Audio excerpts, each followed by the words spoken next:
Another factor जो एक बच्चे की सोशलाइजेशन को अफेक्ट करता है, यानी कि प्राइमरी सोशलाइजेशन का जो फैक्टर है, that is school and college. तो जब हम समाजीकरण की एजेंसीज़ की चर्चा करते हैं तो परिवार के बाद स्कूल या कॉलेज ही या उसकी भूमिका हमारा ध्यान काफ़ी ज़्यादा अपनी तरफ आकर्षित करते हैं।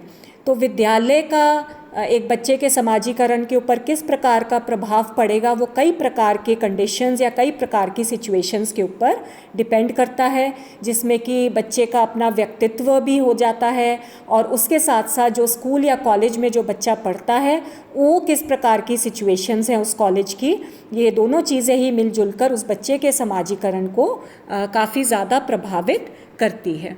तो अब हम उन मेजर फैक्टर्स की चर्चा करेंगे जो कि विद्यालय या महाविद्यालय से संबंधित होते हैं और जो बच्चे के समाजीकरण को प्रभावित करते हैं। तो सबसे पहले आ जाता है इसमें किसी भी विद्यालय का अपना जो वातावरण होता है, यानी उसका स्पेसिफिक एनवायरनमेंट। जब एक बच्चा स्कूल में प्रवेश करता है तो कक्षा के अंदर या कक्षा के बाहर का जो एनवायरनमेंट होता है उसमें वो अपने आप को पाता है और उसके समाजीकरण को ये एनवायरनमेंट काफ़ी ज़्यादा अफेक्ट करता है। यानी कि वातावरण जो है वो निरंकुशवादी भी हो सकता है, प्रजातांत्रिक भी हो सकता है और स्वतंत्रता का भी हो सकता है। निरंकुशवादी वातावरण जो है एक ऐसा वातावरण होता है जिसमें कि अध्यापक का पूरा कंट्रोल अपने स्टूडेंट्स के ऊपर होता है। जो टीचर्स होते हैं वो अपने आप में सर्वेसर्वा होते हैं, किसी भी प्रकार के स्टूडेंट्स के सलाह को या उनके मशवरे को नज़रअंदाज करते हैं। और जो स्टडीज़ हैं उससे ये पता चलता है कि इस प्रकार के वातावरण में अगर हम शिक्षा ग्रहण करते हैं तो स्टूडेंट्स में क्रिएटिविटी या सृजनात्मकता की कमी होती है और बच्चे थोड़ा सा विद्रोही प्रवृत्ति के हो जाते हैं, उत्तरदायित्व को वो नहीं समझते और इसके साथ साथ अनुशासनहीनता अभिव्यक्त करते हैं। सेकेंड टाइप ऑफ वातावरण है हमारा डेमोक्रेटिक या प्रजातांत्रिक वातावरण, यानी कि ये ऐसा वातावरण होता है जिसमें किसी भी प्रकार का कोई भी निर्णय लेना है क्लास से रिलेटेड, सिलेबस से रिलेटेड, स्टडीज से रिलेटेड, तो इसमें अध्यापक और विद्यार्थी मिलजुल कर हिस्सा लेते हैं। और इस प्रकार के वातावरण में सहयोग की भावना जो है वो विकसित होती है। स्टूडेंट्स के अंदर आपस में मित्रतापूर्ण व्यवहार होता है और अपने लाइफ एज सच के प्रति बहुत ही उदारवादी दृष्टिकोण बच्चा प्रदर्शित करता है। यानी इस प्रकार के वातावरण में बच्चे का जो समाजीकरण है वो बहुत ही सामान्य रूप से या बहुत ही सफलतापूर्वक हो पाता है। थर्ड टाइप ऑफ वातावरण है हमारा स्वतंत्रता का, यानी कि इसमें बच्चों को पूरी तरीके से छूट दी जाती है। एक ऐसा वातावरण होता है जिसमें स्टूडेंट्स सर्वेसर्वा होते हैं, टीचर्स का या अध्यापकों का कोई रोल नहीं होता। इस प्रकार के वातावरण में बहुत ज़्यादा मतभेद विकसित हो जाता है। नॉर्मली स्टूडेंट्स जो हैं आपस में छोटे छोटे गुट बनाकर रहते हैं और आपस में लड़ाई झगड़ा करने लगते हैं, बिगड़ जाते हैं टोटली। विद्यालय के चार दीवारी के बाहर किसी भी व्यक्ति की या किसी भी समाज की कोई परवाह उनको नहीं रहती। इस प्रकार के वातावरण में समाजीकरण काफ़ी ऋणात्मक ढंग से प्रभावित होता है। तो आपका पहला ये पॉइंट था। सेकंड पॉइंट आ जाता है टीचर और स्टूडेंट के बीच का संबंध। जिस प्रकार से हमने फैमिली एजेंसी में डिस्कस किया था relationship between parents and children, उसी प्रकार से relationship between teachers and students is also very important, जो उसके समाजीकरण को प्रभावित कर सकता है। यानी टीचर्स जो तिरस्कारी होते हैं या बार बार विद्यार्थियों को अपमानित करते हैं, वो अपने विद्यार्थियों के अंदर हीनता की भावना विकसित कर लेते हैं और इस प्रकार के वातावरण में स्टूडेंट्स बहुत ज़्यादा देर तक पनप नहीं पाते हैं। परंतु अगर इस प्रकार का रिलेशनशिप हो स्टूडेंट और टीचर्स के बीच में, जिसमें कि एक परिवार के सदस्य के रूप में रहा जाता है, तो और आपस में इमोशनल जो इंटरैक्शन है वो मिल पाता है। तो इस प्रकार के माहौल में नॉर्मली विद्यार्थी जो हैं वो बहुत ही क्रिएटिव और रचनात्मक दृष्टिकोण अपनाते हैं, अपने सहपाठियों का या अपने टीचर्स का बहुत ज़्यादा आदर करते हैं और समाजीकरण बहुत ही धनात्मक रूप से प्रभावित होता है। तो किसी भी प्रकार का रिस्ट्रिक्शंस देना, अननेसेसरी की रोक टोक करना, बच्चों के अंदर भय और निर्भरता, दमित शत्रुता, इस प्रकार की विशेषताओं को विकसित करवाता है। तो अध्यापक और विद्यार्थी के बीच में एक इस प्रकार का संबंध या रिलेशन होना चाहिए जिसमें कि अध्यापक विद्यार्थी के सामने एक मॉडल के रूप में पेश आएँ, किसी भी प्रकार का दोषपूर्ण व्यक्तित्व वो अपने स्टूडेंट्स के आगे अभिव्यक्त ना करें, जिससे कि बच्चा उनको फॉलो करे। यानी अध्यापक और विद्यार्थियों के बीच में एक मॉरल रिलेशनशिप होना बहुत ज़रूरी है, तभी हमारी समाजीकरण जो है वो पॉजिटिव वे में विकसित हो सकती है। थर्ड फैक्टर आ जाता है आपका साइज़ ऑफ द स्कूल, यानी कि आर्थिक रूप से या कल्चरल या सांस्कृतिक रूप से, राजनीतिक रूप से किस प्रकार से हमारा स्कूल का साइज़ है जिसमें कि हम पढ़ रहे हैं, किस प्रकार की स्पोर्ट्स की एक्टिविटीज़ या एक्स्ट्रा करिकुलर एक्टिविटीज़ हम प्रोवाइड कर रहे हैं अपने स्टूडेंट्स को, ये बहुत आवश्यक होता है बच्चे के अंदर एक पॉजिटिव या धनात्मक समाजीकरण विकसित करने में। अनदर फैक्टर है आपका क्लास का साइज़। अभी हमने स्कूल का साइज़ डिस्कस किया, अब है आपका क्लास का साइज़, यानी कि जिस क्लास में, जिस श्रेणी में जो विद्यार्थी पढ़ता है उस श्रेणी में बच्चों की कुल संख्या कितनी है। यानी बड़ी श्रेणी है, अगर बच्चे बहुत ज़्यादा हैं तो ऐसे में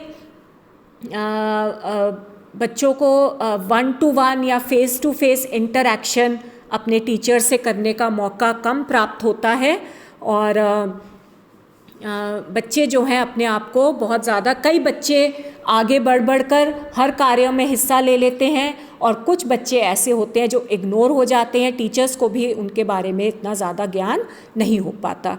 और यही अगर आप छोटी श्रेणी है, थोड़ी संख्या वाले विद्यार्थी वाली श्रेणी में आप पढ़ रहे हैं, तो ऐसे श्रेणी में हम हर प्रकार के कार्य में एक्टिव रूप से भाग ले पाते हैं। आपस में मिलजुल कर कार्य करना, एक दूसरे को हेल्प करना, सहभागिता की भावना हमारे अंदर बहुत जल्दी विकसित हो जाती है। अनदर फैक्टर आ जाता है आपका स्कूल से ही रिलेटेड, वो है आपके जो क्लास फेलोज़ होते हैं यानी सहपाठी, उनका प्रभाव हमारे ऊपर बहुत अधिक पड़ता है।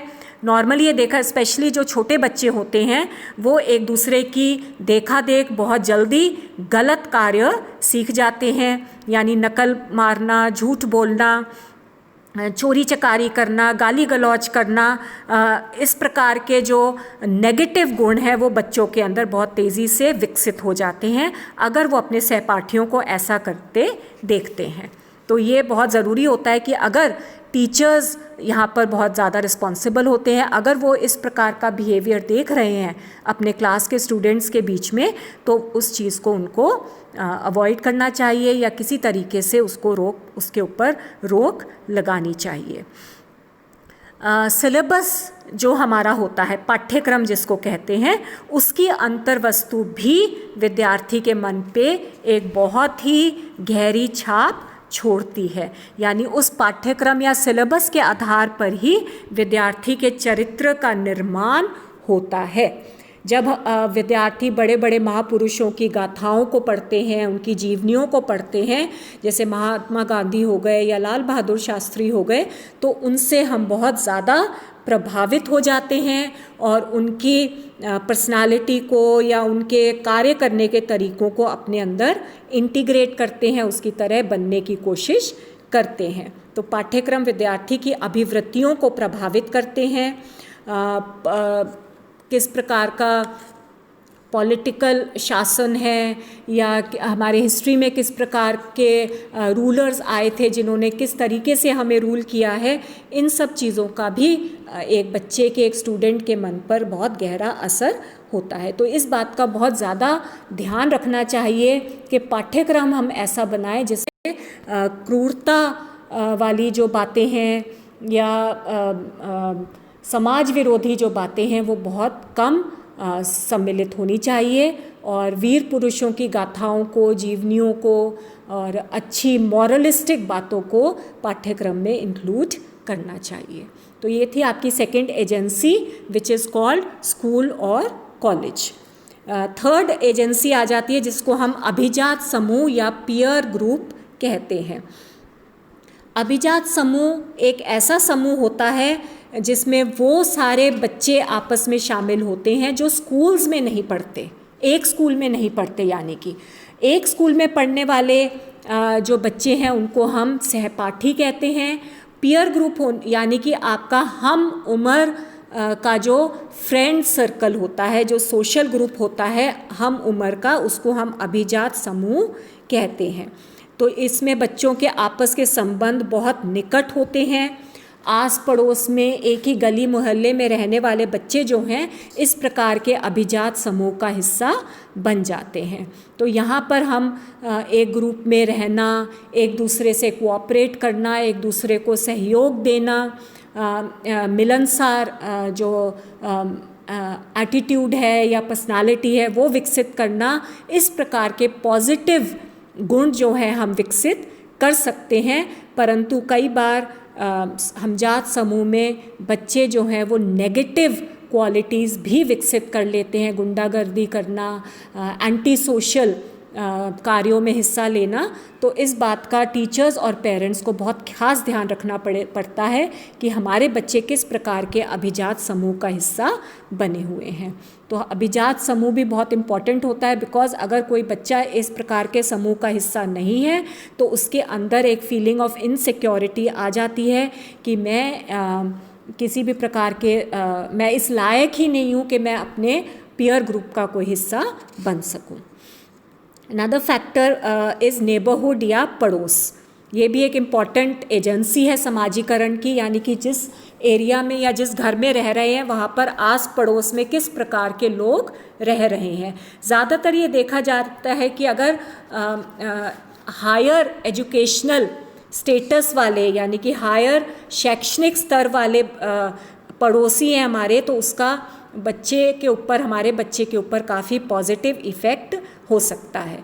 यानी अगर हमारे पड़ोसी शिक्षित हैं, वो अपने बच्चों को स्कूल या कॉलेज में भेज रहे हैं, तो उससे हम भी मोटिवेट होते हैं कि हमने भी अपने बच्चों को पढ़ने के लिए भेजना है, और व्यवहार करने के या तौर तरीके भी इस शिक्षा पे ही आधारित होते हैं। अगर पड़ोसी अनएजुकेटेड है या व्यवहार उनका सही नहीं है, गाली गलौज कर रहे हैं, मारपीट कर रहे हैं, तो उसका असर भी हमारे बच्चों के ऊपर पड़ता है। सोशो इकोनॉमिक स्टेटस किस प्रकार का है हमारे पड़ोसियों का, that also affects the socialization of our child, because अगर उच्च आर्थिक स्तर वाले पड़ोसी हैं तो ऑब्वियसली वो अपने बच्चों को हर प्रकार की सुख सुविधा उपलब्ध करवाते हैं, हर प्रकार के कल्चरल या एक्स्ट्रा करिकुलर एक्टिविटीज़ में उनको भाग दिलवाते हैं, तो उसका हमारे ऊपर भी असर पड़ता है, और उसी तरीके से हम अपने बच्चों को भी उनका लालन पालन करने की कोशिश करते हैं। दोषपूर्ण मॉडल वाले अगर पड़ोसी होते हैं तो वो हमारे बच्चों का ऋणात्मक ढंग से समाजीकरण करवा सकते हैं। तो पड़ोसियों का भी बहुत गहरा इफ़ेक्ट होता है। तो बेसिकली बच्चों ये जो एजेंसीज़ हैं यानी कि family, school college, peer group and neighbourhood या पड़ोस, ये आपकी प्राइमरी एजेंसीज ऑफ सोशलाइजेशन में मानी जाती है। प्राइमरी का अर्थ होता है उस प्रकार या वो लोग या वो समाज जिनके साथ हमारा गहरा अंतरंग या फेस टू फेस रिलेशनशिप होता है, तो वो आपके प्राइमरी रिलेशनशिप्स होते हैं। और सेकेंड टाइप ऑफ एजेंसीज़ होती हैं सेकेंडरी एजेंसीज़, यानी कि ऐसी एजेंसीज़ जिनके साथ हमारा डायरेक्ट रिलेशनशिप नहीं होता, बट जस्ट हम उस पर्टिकुलर ग्रुप को बिलोंग करते हैं जिसमें और लोग भी आते हैं। जैसे आपका पॉलिटिकल इंस्टीट्यूशंस, राजनीतिक संस्थाएं, कई प्रकार की पॉलिटिकल पार्टीज़ हैं हमारे देश में, कांग्रेस है, बीजेपी है, आप है। तो ये कहना कि मैं आपको या मैं बीजेपी की आइडियोलॉजी को फॉलो करती हूँ और दूसरा भी बहुत ऐसे लोग हैं, thousands of people are there who follow the same ideologies. तो हम जिस भी राजनीतिक संस्था को फॉलो करते हैं उनकी जो आइडियोलॉजी है, उनकी जो विचारधारा होती है, वो हम फॉलो करके अपने आप को उस प्रकार से समाजीकृत कर लेते हैं। इसी प्रकार की रिलीजियस इंस्टीट्यूशंस हो जाती हैं, धार्मिक संस्थाएं जिनको कहते हैं, ये भी हमारे समाजीकरण को काफ़ी घनिष्ठ ढंग से प्रभावित करती हैं। हम हिंदू हैं, मुस्लिम हैं, ईसाई हैं, जैन, बौद्ध, अनेक प्रकार के धर्म हमारे देश में पाए जाते हैं। हर धर्म के अपने अलग सिद्धांत होते हैं, अलग अलग इनके वैल्यूज़ होते हैं, मॉरल्स होते हैं। तो जिस भी धर्म के परिवार में हम पैदा होते हैं, उस बच्चे का समाजीकरण उसी धर्म के अकॉर्डिंगली होता है। और अगर हम मुस्लिम परिवार में पैदा हुए हैं तो हमारा समाजीकरण एक हिंदू परिवार में पैदा हुए बच्चे से बिल्कुल अलग होता है। तो हर धर्म के अपने अलग अलग उसूल होते हैं, नियम होते हैं, विचारधारा होती है, वैल्यूज़ होती हैं, जो कि बचपन से ही उस धर्म को बिलोंग करने वाले बच्चे के अंदर पाई जाती है या उसमें डाल दी जाती है।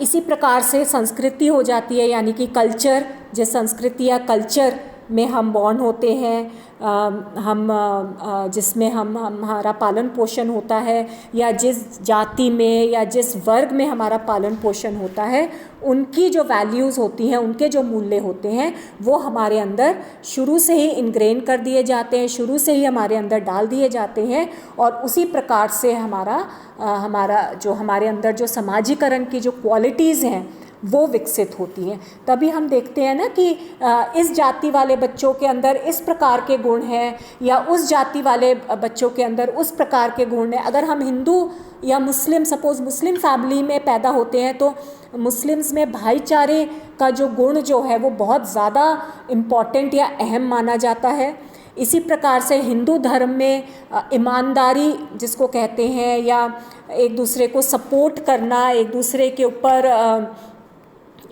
को बहुत ज़्यादा, मतलब उसमें कर्म के ऊपर बहुत ज़्यादा ज़ोर दिया जाता है कि आप इस जन्म में अच्छे कर्म करोगे तो अगला जन्म आपको अच्छा मिलेगा। तो इसी प्रकार से माँ बाप जो है बच्चे को पालते हैं, शुरू से ही उसके अंदर ये बातें जो है वो इनग्रेन कर देते हैं। बौद्ध धर्म में मिडिल पाथ पे चलने के ऊपर ज़ोर दिया जाता है कि ना बहुत ज़्यादा अच्छा है ना बहुत कम अच्छा है, so you have to follow the middle path. तो इस प्रकार से जैन धर्म है, उसमें त्याग के ऊपर बल दिया जाता है, सैक्रिफाइस जिसको कहते हैं।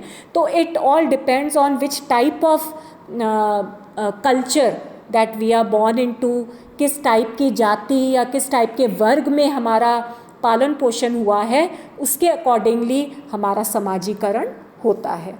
तो इस प्रकार से ये विभिन्न एजेंसीज़ हैं जो कि किसी भी एक बच्चे की सोशलाइजेशन के ऊपर या उसके समाजीकरण के ऊपर बहुत गहरा असर डालती है। तो एक प्राथमिक स्तर की एजेंसीज़ होती हैं और दूसरी आपकी गौण या सेकेंडरी स्तर की एजेंसीज़ होती हैं। Thank you.